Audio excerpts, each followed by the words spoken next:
राधे राधे। जय श्री कृष्णा। आज मैं श्रीमद् भागवत गीता का अध्याय नंबर 15 का सीरियल नंबर 3 को पढ़ रहा हूँ। न केवल मनुष्य तथा कुत्ते बिल्ली जैसे जीव अपितु इस भौतिक जगत के बड़े बड़े नियंता यथा ब्रह्मा शिव तथा विष्णु तक परमेश्वर के अंश हैं। ये सभी सनातन अभिव्यक्तियाँ हैं, क्षणिक नहीं है। संघर्ष करना शब्द अत्यंत सार्थक है। बद्ध जीव मानो लो श्रृंखलाओं से बंधा हो, वह मिथ्या अहंकार से बंधा रहता है और मन मुख्य कारण है जो उसे इस भवसागर की ओर धकेलता है। जब मन सतोगुण में रहता है तो उसके कार्यकलाप अच्छे होते हैं। जब रजोगुण में रहता है तो उसके कार्यकलाप कष्टकारक होते हैं और जब वह तमोगुण में होता है तो वह जीवन की निम्न योनियों में चला जाता है। लेकिन इस श्लोक से यह स्पष्ट है कि बद्ध जीव मन तथा इंद्रियां समेत भौतिक शरीर से आवृत हैं और जब वह मुक्त हो जाता है तो यह भौतिक आवरण नष्ट हो जाता है, लेकिन उसका आध्यात्मिक शरीर अपने विशिष्ट रूप में प्रकट होता है। मध्याह्नायन श्रुति में यह सूचना प्राप्त है। स वा एष ब्रह्मानिष्ट इदं शरीरम मर्त्यमति सर्जय ब्रह्मा भी संपद्य ब्रह्मणा पश्यन्ति ब्रह्मणा श्रृणोति ब्रह्मा वेदम सर्वमनुभवति। यहाँ यह बताया गया है कि जब जीव अपने इस भौतिक शरीर को त्यागता है और आध्यात्मिक जगत में प्रवेश करता है तो उसे पुनः आध्यात्मिक शरीर प्राप्त होता है जिससे वह भगवान का साक्षात्कार कर सकता है। यह उनसे आमने सामने बोल सकता है और सुन सकता है तथा जिस रूप में भगवान है उन्हें समझ सकता है। स्मृति से भी यह ज्ञात होता है। वसंती यत्र पुरुषा सर्वे वैकुंठ मूर्त्य। वैकुंठ में सारे जीव भगवान जैसे शरीरों में रहते हैं। जहाँ तक शारीरिक बनावट का प्रश्न है, अंश रूप जीवों तथा विष्णु मूर्ति के विस्तारों में कोई अंतर नहीं होता। दूसरे शब्दों में, भगवान की कृपा से मुक्त होने पर जीव को आध्यात्मिक शरीर प्राप्त होता है। ममवासय शब्द भी अत्यंत सार्थक है, जिसका अर्थ है भगवान के अंश। भगवान का अंश ऐसा नहीं होता जैसे किसी पदार्थ का टूटा खंड। हम द्वितीय अध्याय में देख चुके हैं कि आत्मा के खंड नहीं किए जा सकते। इस खंड की भौतिक दृष्टि से अनुभूति नहीं हो पाती। यह पदार्थ की भांति नहीं है जिसे चाहो तो कितने ही खंड कर दो और उन्हें पुनः जोड़ दो। ऐसी विचारधारा यहाँ पर लागू नहीं होती क्योंकि संस्कृत के सनातन शब्द का प्रयोग हुआ है। विभिन्नांश सनातन है। द्वितीय अध्याय के प्रारंभ में यह भी कहा गया है कि प्रत्येक व्यक्ति के शरीर में भगवान का अंश विद्यमान है। यह अंश जब शारीरिक बंधन से मुक्त हो जाता है तो आध्यात्मिक आकाश में वैकुंठ लोक में अपना आदि आध्यात्मिक शरीर प्राप्त कर लेता है, जिससे वह भगवान की संगति का लाभ उठाता है।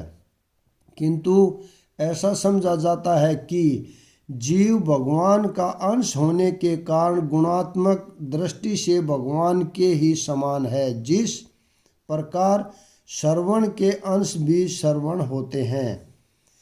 इस संसार में जीव अपनी देहात्म बुद्धि की एक शरीर उसी तरह ले जाता है जिस तरह वायु सुगंधि को ले जाता है।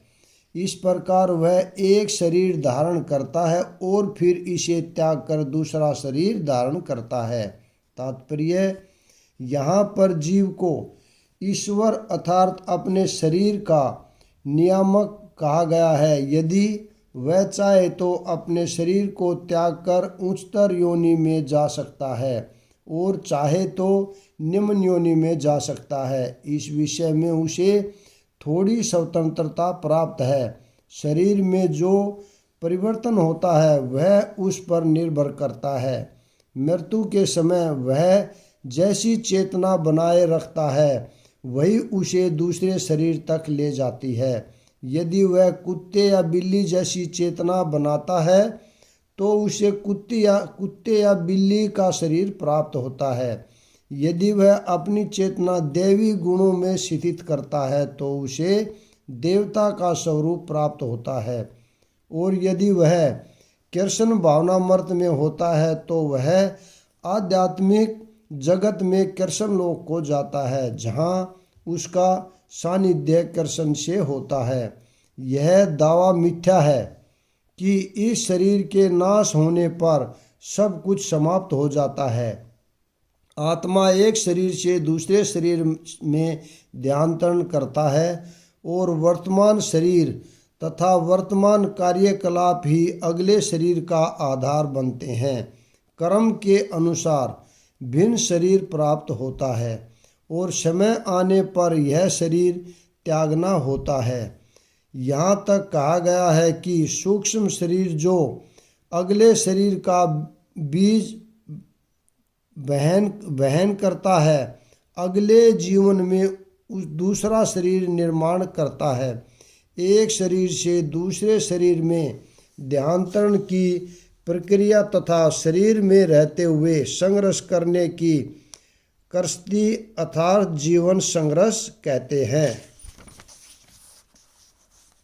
इस प्रकार दूसरा स्थूल शरीर धारण करके जीव विशेष प्रकार का कान, आँख, जीभ, नाक तथा स्पर्श इंद्रिय प्राप्त करता है जो मन के चारों ओर सपुंजित हैं।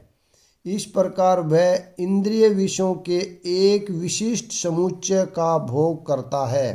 तात्पर्य, दूसरे शब्दों में, यदि जीव अपनी चेतना को कुत्तों तथा बिल्लियों के गुणों जैसा बना देता है तो उसे अगले जन्म में कुत्ते या बिल्ली का शरीर प्राप्त होता है जिसका वह भोग करता है।